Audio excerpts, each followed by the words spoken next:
Rail मंत्री के के छे रेल मंत्री? रेल मंत्री तो रेल मंत्री हम जे छे से नीतीश कुमार के देलिए। रेल मंत्री में नीतीश कुमार के सोचलिए तो की करिए रेल मंत्री में नीतीश कुमार की सोच के हम नीतीश कुमार के देलिए रेल मंत्री? नीतीश कुमार रेल मंत्री रहियो चुकल छथिन, उनका अनुभव छे। ओना अपना सब रेल के जरूरत है। खाली मुंबई से दरभंगा ले मात्र एकटा ट्रेन छे, वो मंत्री बनत त कहूं एकटा ट्रेन द दिया और टिकट तो कखनो होइत नहीं रहे छे, बुझते छी।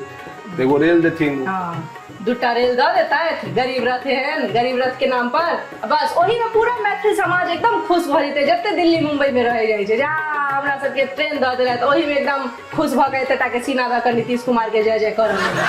ठीक छे, रेल मंत्री अगर नीतीश कुमार बनो गेले त मुख्यमंत्री के बनते, ओता ककरा पद देबे हम? मुख्यमंत्री के बिहार में क्यों बन जेते मुख्यमंत्री? बिहार के मुख्यमंत्री के कोन मोजर छे?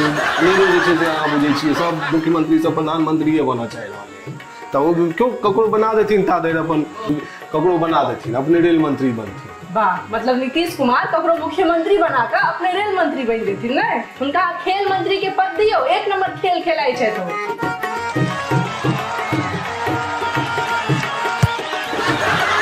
एकटा पद और भरवई में जेल मंत्री के, जे में केजरीवाल के बैसबियो, ओ एक नंबर जेल में बैस कर खूब सुंदर काज करे है।